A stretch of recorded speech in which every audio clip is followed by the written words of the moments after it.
Heyo, Brick Branos for the Coach Speak Index. What is good, everybody? The home viewer can probably tell I am in new surroundings right now. I am in LA for the next month, ripping off some best ball mania drafts. The home listener may also be able to tell with all the cars driving down Hollywood Boulevard outside on their way to Mel's Drive-In Diner to get some mozzarella sticks. We've released 7 divisional breakdowns thus far on the podcast. We are wrapping the series up today with the NFC East. We will begin with the Dallas Cowboys. We all know that Dak Prescott is the starter, but I want you to check out this clip of Mike McCarthy talking about Trey Lance. What's the evaluation process with Trey Lance? I mean, do you have to wait until preseason games to really get a good gauge on him, or do you do that throughout OTAs, training camp, and everything? I mean, there's thresholds in development for every position. I mean, quarterback's no different, and Trey's no different. I mean, obviously he had a prior experience in San Francisco, so I mean that's obviously an experience that he'll always be able to draw from. And then we're involved in a different offense, in just the way the positions played, which is it's played differently for every quarterback and in every organization. So so my point is he's crossing the thresholds of training. I've been very, very pleased. The athletic ability is top notch. We've adjusted some things, in his. Not only his motion is I'm going to get into specifics of that, but you can see the improvement, the timing, and in young quarterbacks, and he's no different. He just need reps, and we're trying to get him as many reps as we can throughout this offseason program, and he will take a large part of the preseason. That's the design. So him and I talk about preseason quite often because I mean that's what we're building towards. All right, that's for you preseason DFS sickos. Mike McCarthy has an 80% reliability rating on usage and workload. Coach speak, I expect a lot of preseason playing time for Trey Lance, and maybe they like him so much that Dak Prescott. See you later. I don't know. We'll see. Dak Prescott is my QB 13 in fantasy this year. That is 4 spots after the market. Sounds like I'm super down on him, but I have him grouped at the bottom of a tier of 5 quarterbacks. Dallas played at a fast pace last year. They ran the second most offensive plays in the NFL. I expect that pace to stay the same this season since we have continuity in the coaching staff and personnel. The offensive line isn't quite as good, and I wish Dallas had a legitimate wide receiver 3, but we'll get into that part later. Very juicy fantasy playoff schedule at Carolina week 15, home versus the Bucks in week 16, and then at Philly week 17. Dallas running backs. Mike McCarthy was asked whether Ezekiel Elliott could be the guy again like he was before he left. And here's what McCarthy said. Your expectations that he can still be the guy he was before when he was here? I don't think that's fair. I mean, what do you mean? I mean, the guy carried the ball more than anybody in the history of football in the first couple of years. That's not going to be his role. We're running back by committee, but I think he'll definitely play at the level that he's played. I know my time here. I anticipate that. I don't see any drop off in the way he moves. He's in good shape. The weight room and Harold and frankly, he works out with Dak. So I mean, you're in tune with who he works out with and the type of shape that he was projected to be in, and that's held true. He's come in here and is like I said, it's like he picked up right where he left off. Calvin Watkins, Dallas Morning News. Have you ever had a running back by committee before? Oh, absolutely. I have more experience with that. So, I think it's really the times that we're in. I grew up in the feature running back. You go back to Kansas City with Marcus Allen, and then I had Ricky Williams, in New Orleans, and then we had Ricky and Deuce McAllister. So those guys went to more premier. Frank Gore, I had him as a rookie. So 17 games, a lot of football. That's a big role for those guys. And I think just like anything, and hey, don't get me wrong, they'd all like to carry it like the old days and have those touches, but you want those guys fresh at the most important time, of the year. So, that's all part of planning and how you look at the projections of play time. Okay, running back by committee. Here, a couple weeks later, is Mike McCarthy on how many running backs will comprise his running back by committee. Mike, you talked about the running back by committee. Can you define what's that vision? How do you look at it? Is it because you had two guys the last few years, with Zeke and Tony and things, but you never had that third guy? Is that what the committee is? Is it when you get to that third guy? 2 or 3, whatever it takes, right? 221, 220, somewhere in there. But no, I think that, I don't think it's limited to 2. I think like anything, it's. I know my experience. The 17th game is real, and really I think the 16th game has really kind of changed it. When it is really, I know when I started really paying attention to the carries for running backs over the course of the year. Because we all understand what playoff football and at the January and December football is like. So I think you have to pay attention. So whether it's 2 or whether it's 3, I mean, Frank, to be honest with you, the players will determine that. And your thoughts on where Rico is, and obviously being able to stay healthy has been his biggest issue. Yeah, definitely. He's had a good offseason, looks great. And I think just like any time these guys have a chance to really hone in their training. So Rico's done an excellent job there. Very comfortable. He's very, very bright, very instinctive football player. So he's definitely one of the lead guys in the room, as far as his experience here, but also his understanding of the offense. Mike McCarthy keeps talking about how long the season is, that 17th game, wants his running backs fresh for their annual 1-game playoff push, and says on Rico Dowdle that he's definitely one of the lead guys in the room. Mike McCarthy has a 90% reliability rating on depth chart coach speak. Here is offensive coordinator Brian Schottenheimer on Dallas's running back by committee approach this season. I talked to us the other day about the committee approach. What's the challenge of a committee as opposed to having one lead guy? I wouldn't say it's a challenge. I think it's exciting. I think part of our process now is figuring out what all these guys do well. It's nothing that's new to the league. I mean, we led the league in rushing in New York back in 2008, I think, and we had 3 guys that were carrying the ball.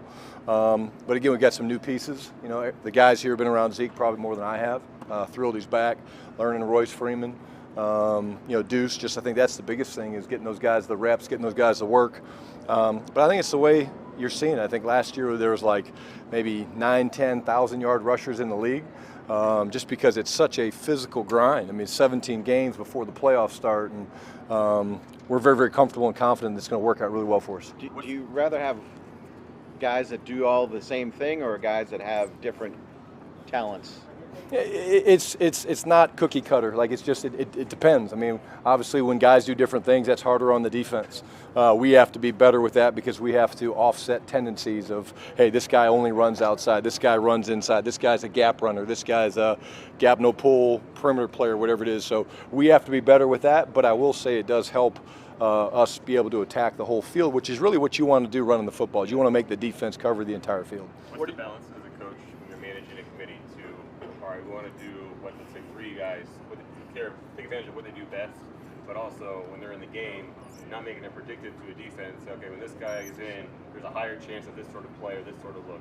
Yeah, I mean, the computer work that we have to do during the week is going to be maybe more of a challenge than it is when you got that one guy that's a bell cow and he does a little bit of everything. But again, I think we'll be able to mix and match the guys. They're all really good players, however it plays out, and but we'll have to be better during the week and just be mindful of what guys have done because we know the defense is looking for that. But it's exciting, and I think, again, we got the right pieces. If you haven't picked up on it by now, the Cowboys are fully committed to running back by committee. So don't expect anything other than our BBC Drizzy. Rico Dowdle, going to see a lot of work. And then Ezekiel Elliott will likely get the majority of goal line carries.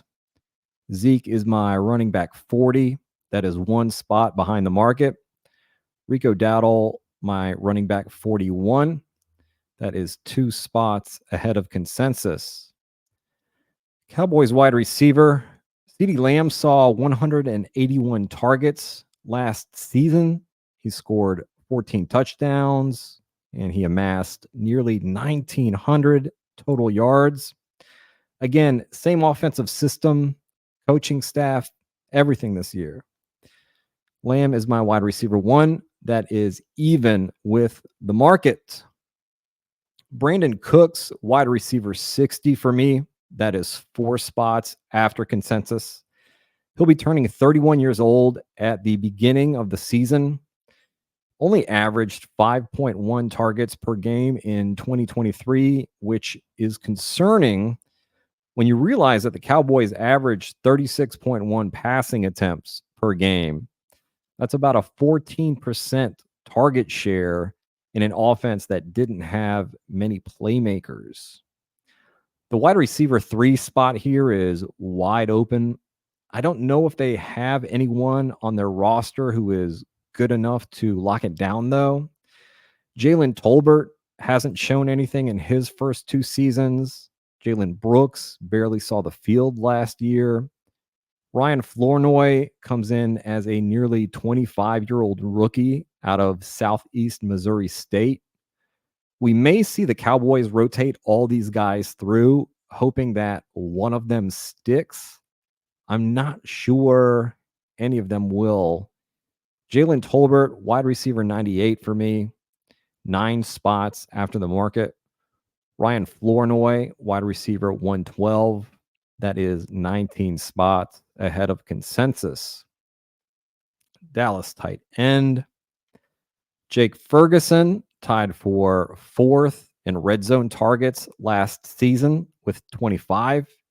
He finished the year 2nd in targets, catches, and receiving yards for the Cowboys. I believe he will continue to be a focal point of their offense in 2024. Jake Ferguson is my tight end 10. That is 1 spot behind consensus. The New York Giants. On March 24th, Brian Dable said about Daniel Jones, excited to get Daniel back. When he gets back, he'll be the guy. Brian Dable has a 75% reliability rating on depth chart coach speak. That is a small sample size.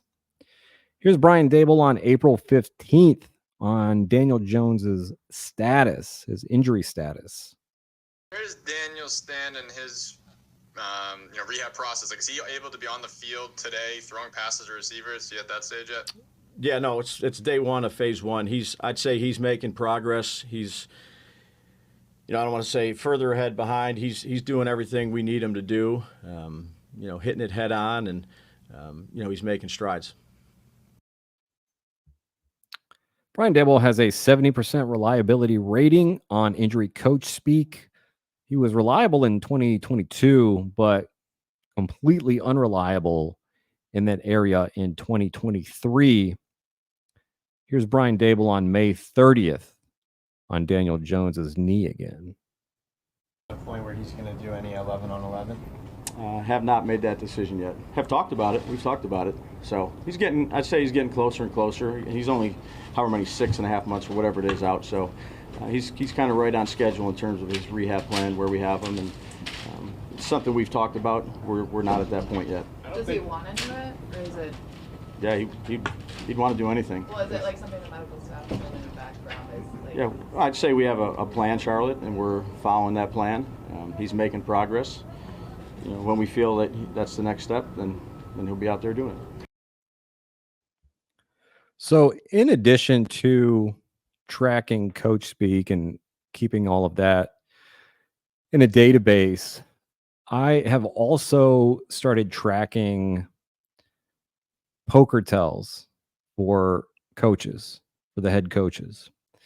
And Dable has some poker tells that I've tracked that show up in that video, which lead me to believe that Dable definitely believes what he's saying there. Training camp in week 1 is very much in play for Daniel Jones. The tricky thing with Jones is that the Giants will be on the hook for a $23 million guarantee if Daniel Jones suffers an injury this season that prevents him from passing a physical after the season.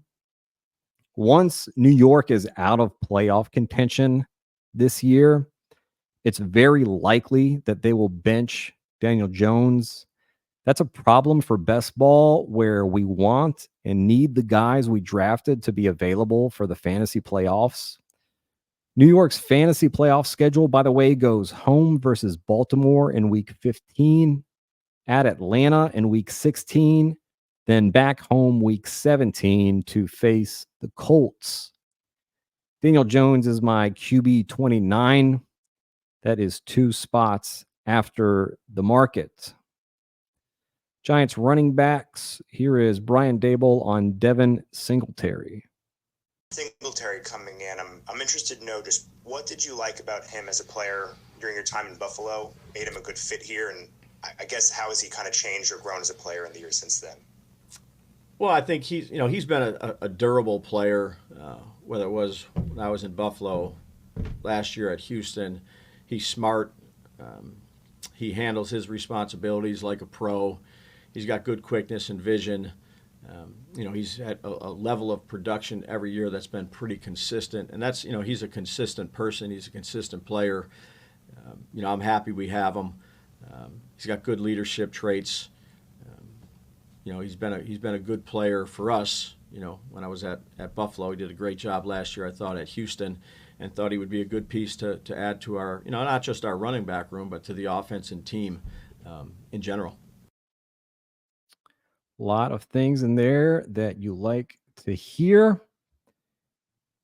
And here is Brian Dable on June 6th, a couple months later, talking about Devin Singletary again. Dave, talk about your running back room. Obviously, it's new. You got 2 young guys, Sure. a veteran Devin, and obviously Saquon no longer here. How's that shaping up for you, and what do you like about these guys? Well, I've had familiarity with Devin. Devin's been a productive back. When he was with me at Buffalo, did a good job at Houston. Has some good leadership traits about him. He's been in the league for a little bit here. He knows our system inside and out, even though he was at Houston for the 1 year. But he's very comfortable with how we do things, and he's done a good job leading that room with some younger guys in there, whether it be Gray and Tracy. And Tracy's been a good, I wouldn't say surprise, later round draft pick. He's done a really good job in this camp of picking up the information pretty quickly. Joel Thomas has really done a good job with him. The rookies meet extra.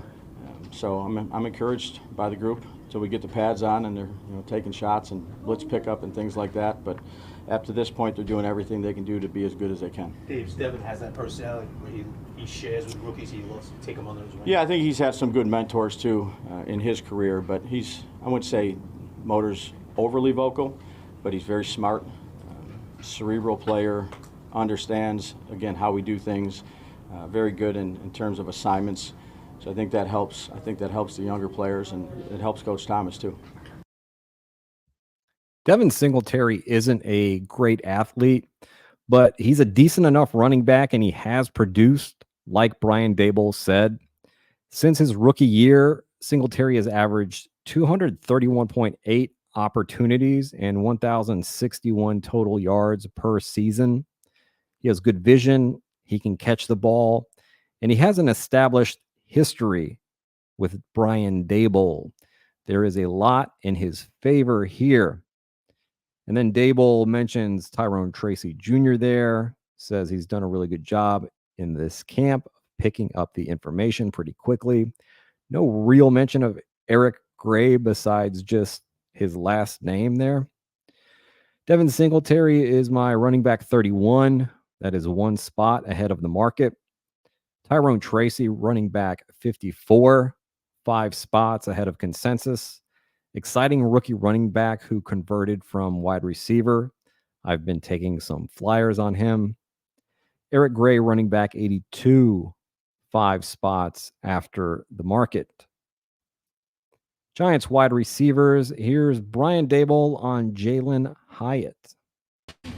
Different from Jalen Hyatt, coming in year 2? And in what ways? Sure, yeah.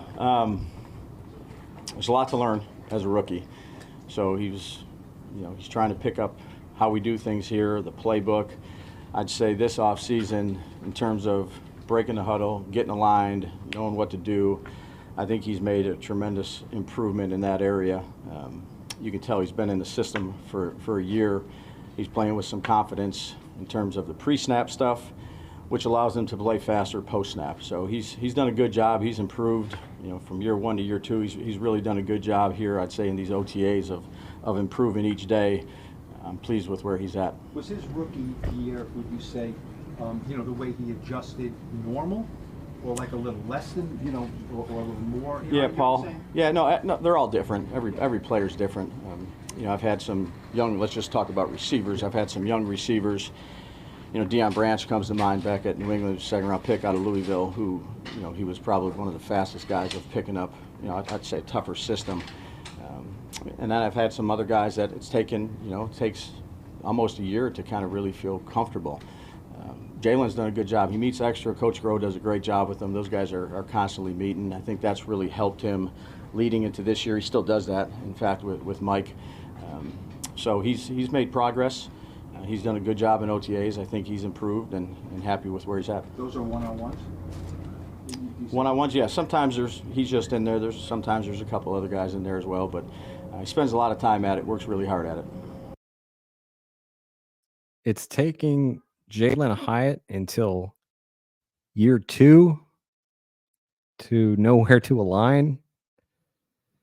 Ooh. Here's Brian Dable on Malik Neighbors. Brian, from what you've seen of Neighbors at this point, is he the same guy you saw on film, or has he surprised you in any way? No, obviously we thought he was a good player where we selected him. He's still, he's got a lot to learn. Was a productive player at LSU. Has a long way to go here, but kind of what we talked about with the tight ends along with the receivers. Now he's got to learn multiple positions. He's making strides every day. Try to get him ready to go for training camp. All right, multiple positions. Sounds good. One more clip. Brian Dable on Wan'Dale Robinson. Wan'Dale was, one of your first draft picks when you got here, right? He was the first offensive playmaker that you picked. You had a rookie season, got hurt. Where do you see him now? I mean, where is he in terms of what you thought he could bring to this team when you selected him? Yeah, he's a good football player. We ask him to do a lot of things. I think he's got really good quickness, good speed. Very dependable player for us, for the quarterbacks. They know where he's going to be most of the time. He runs a variety of routes, not just always inside. We've moved him outside too as well. Smart, very, very smart. Does a good job in that room. Even though he was injured and he's still a young player, he's been very good for Malik. And I'd say Hyatt too, with his communication process. And, we call it formation. He needs to bring a guy over. He knows really what all 5 players, including the running back, is supposed to do. So, he's progressed well. He's had a good camp. Very dependable player for us. That is pretty important stuff. Malik Neighbors is my wide receiver 17. That is 2 spots ahead of the market. Everyone is afraid of who's going to be throwing the ball to Neighbors, but he's a big-time talent. The Giants used the 6th overall pick on him. He should garner a bunch of targets from an NFL quarterback. And then if the Giants end up benching Daniel Jones, we know that Drew Lock is going to YOLO that ball down the field. Wan'Dale Robinson is my wide receiver 67. That is 6 spots ahead of consensus. And Darius Slayton, wide receiver 83, 3 spots ahead of the market. He had some big spike weeks during the fantasy playoffs last year. Over the last 4 games of the season, he averaged 6 targets, 80.3 receiving yards, and 0.75 touchdowns per contest. He is going in the last 2 rounds on underdog. Tight end. Everyone in the Giants tight end room is injured, it seems. Rookie Theo Johnson is starting training camp on the PUP list. It doesn't sound too serious, though. I'm not sure how many shots I will take on this room. Theo Johnson is my tight end 37, 3 spots behind the market. Daniel Bellinger, tight end 38 for me. That is even with consensus. The Philadelphia Eagles. Very few press conferences during the offseason for the Eagles, and basically nothing of note besides Nick Sirianni bragging about how he taunts Giants fans in public that he got your best player, and then Howie Roseman correcting someone's grammar. Talk about quarterback here. Everyone's worried about Jalen Hurts not getting as many pushes on his tush for touchdowns, but this offensive line is still really damn good, even after Jason Kelsey's retirement. Hurts was banged up for a lot of last season, and we seem to have forgotten how good he was during the 2022 season when he was firmly in the mix for MVP. We should see a much faster pace of play and neutral pass rate under new offensive coordinator Kellen Moore. Jalen Hurts is my QB1. That is 1 spot ahead of the market. His fantasy playoff schedule starts with a Week 15 home game versus the Steelers, then at Washington in Week 16, then back home in Week 17 to square off in a rivalry game against the Cowboys. Eagles running back, Saquon Barkley, the clear RB1 here. The question is which running back will claim the RB2 spot. Philly drafted Will Shipley in the 4th round, but Nick Sirianni has been very attached to Kenneth Gainwell. Hopefully the Eagles beat reporters will ask Sirianni whether it will be Gainwell or Shipley for that role. Otherwise, we will just have to wait and see how it all shakes out. Saquon Barkley, my running back 6. That is even with consensus. Kenneth Gainwell, RB 70, 3 spots ahead of the market. And Will Shipley, running back 74, which is 6 spots behind consensus. Philly wide receivers. The Chargers ran pre-snap motion at the 6th highest rate in the league last year under Kellen Moore. The Eagles ranked last in that area, very rarely putting their players in motion. This could pay off in a big way for A.J. Brown and Devonta Smith. I would like to have a lot of A.J. Brown exposure this year. He is on my short list for Offensive Player of the Year, and you can get him at 40-1 to win that award. A.J. Brown is my wide receiver 7. That is 1 spot behind the market. Devonta Smith, wide receiver 20, 2 spots behind consensus. And Aeneas Smith, wide receiver 110, 12 spots ahead of the market. I like him quite a bit as a flyer in this high-powered offense. Eagles tight end. Dallas Goedert is my tight end 12. That is even with the market. He's yet to clear 60 catches in a season. Maybe that changes with Kellen Moore in town, in which case Goddard could end up being a great value. I am not holding my breath, though. The Washington Commanders. 2 things that Dan Quinn really wants to see from his offenses. And this is going back to Atlanta, where he talked about it a lot. And he's also been talking about this stuff with the Commanders. Number 1 is carries in the high 20s every game. And then number 2 is working the hell out of play action bombs. Before the NFL draft, Dan Quinn was asked about his 2 necessary qualities for his quarterback. And there he said, number one, physical and mental toughness. Number two, deep ball accuracy. And part of that is taking deep shots off of play action. Washington ended up drafting Heisman Trophy winner Jayden Daniels with the second overall pick. He throws a mean deep ball, and he ran for over 2,000 yards over his 2 years at LSU. A little too quick to run sometimes, but we want rushing quarterbacks in fantasy, and he is going to run for a bunch of yards and keep this offense on the field because of his legs. Couple that with the deep shots that Dan Quinn wants to take in the passing game, and we are cooking with gas.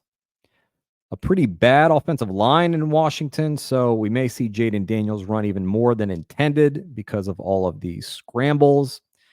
We just need him to stay healthy, and he is going to smash this year. Decent fantasy playoff schedule starting week 15 at New Orleans, then home in weeks 16 and 17 to face the Eagles and Falcons. That Atlanta game could easily end up as the highest scoring game of week 17. It is so juicy.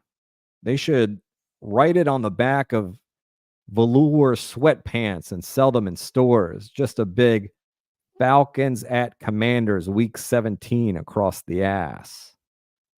Jayden Daniels is my QB 9. That is 2 spots ahead of consensus. Washington running backs.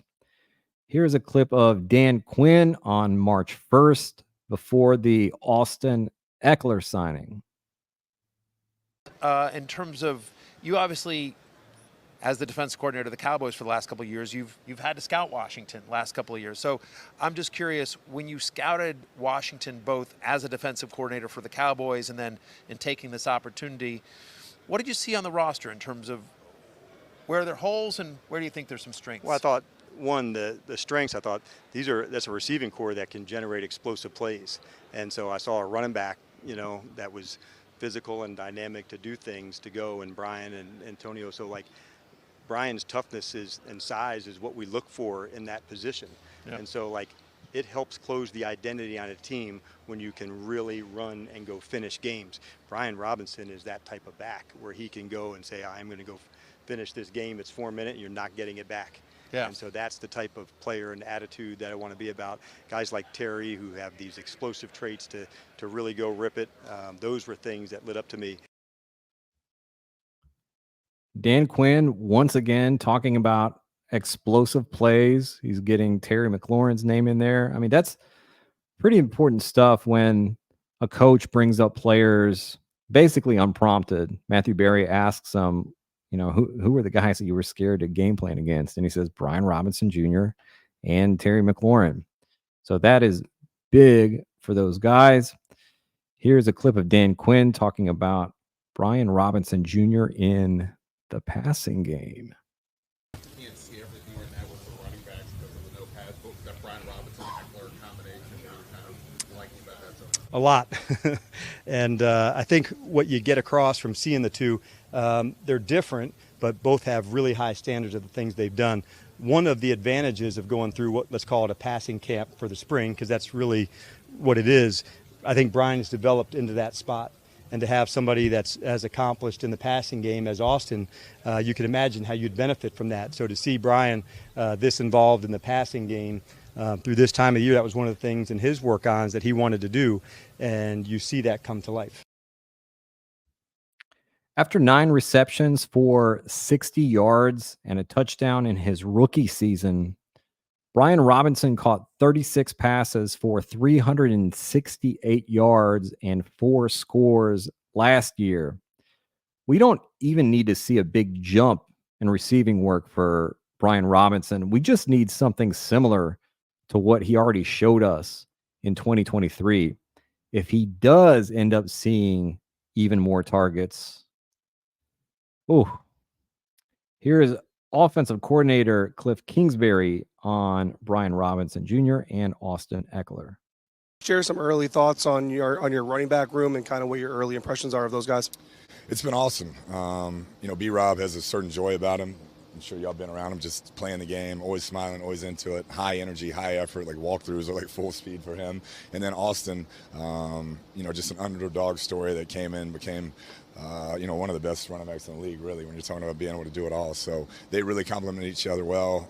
They feed off each other, and so we're really excited about that room. Brian Robinson Jr. is my running back 28. That is 2 spots ahead of the market. Austin Eckler, running back 47 for me. That is 7 spots behind consensus.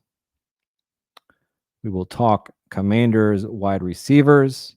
First, here is Cliff Kingsbury talking about the air raid offense.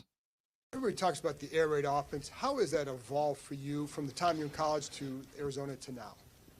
Yeah, at Texas Tech, University of Houston, we had Case Keenum and Patrick Mahomes, so we were throwing it a ton, and it was spread offense just like a lot of those are. You get in the NFL, you learn the nature of that game and the different personnel groups and the matchups and things like that, and I'm not sure where we were on pass percentage my last 3 years there, but I know it wasn't at the top.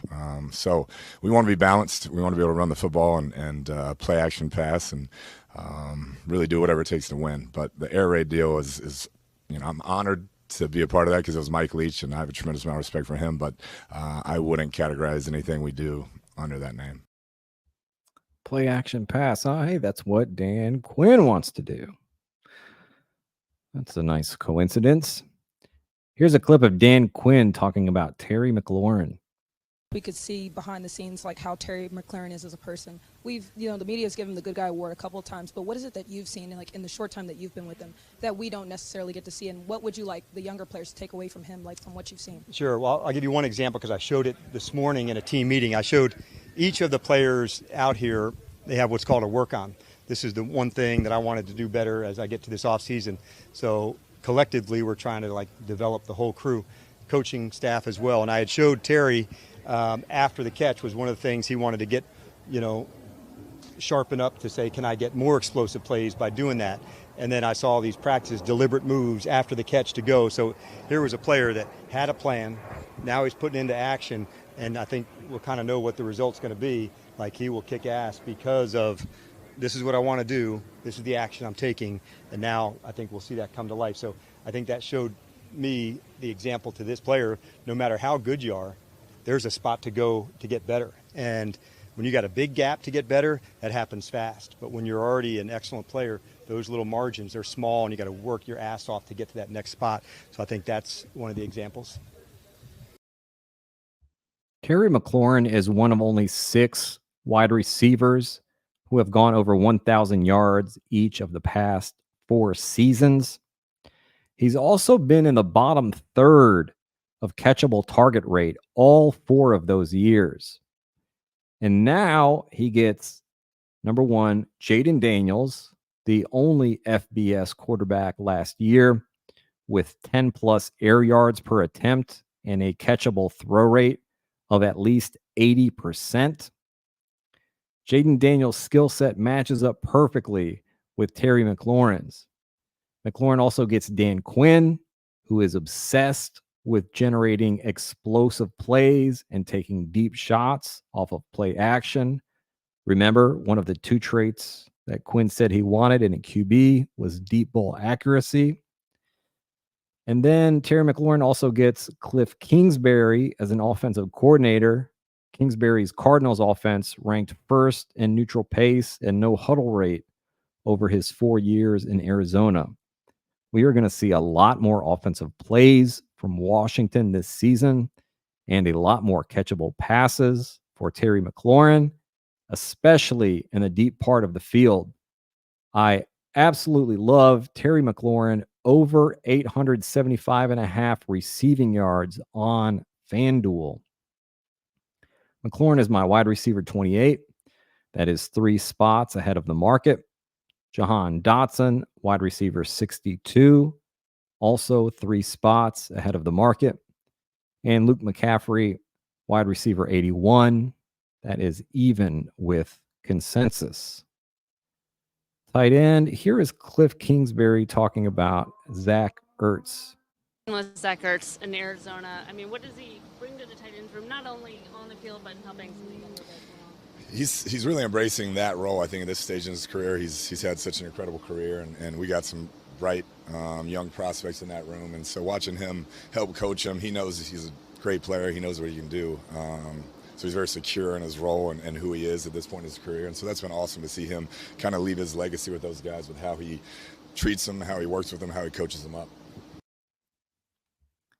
There's something about Zach Ertz where he just blocks promising young tight ends from getting on the field, even as an old man. We saw it in Philly with Dallas Goedert. We saw it in Arizona with Trey McBride. McBride obviously was primed and ready to break out because we saw him absolutely smash in 2023. But that didn't happen until after Zach Ertz went down with a quad injury in week 7. Rookie Ben Sennett is my tight end 25. That is 3 spots after the market. I like him a lot as a prospect. Does a bunch of things really well. I'm not crazy about the OTA reports of him lining up as a fullback, but it kind of makes sense with how good he is at blocking. And that doesn't mean it's going to be his only function on the team. He's still a good pass catching tight end. He just has to overcome the Zach Ertz obstacle. Ertz is my tight end 38. That is 3 spots after consensus. That does it for the NFC East, and that wraps up all of the divisional breakdowns. I will be back intermittently with news and coach speak from training camp. This is such a crucial time of the year for fantasy football players. So make sure you're following us on Twitter at Coach Speak Index, and make sure you like and subscribe to the podcast. That way you can put it on your Tinder profile. Everyone will see that you're a sharp early adopter and think, wow, I definitely want to sleep with this person because I am a smoking hot sapiosexual. Y'all have a good one. I'll see you here next time. Sarah, take us out.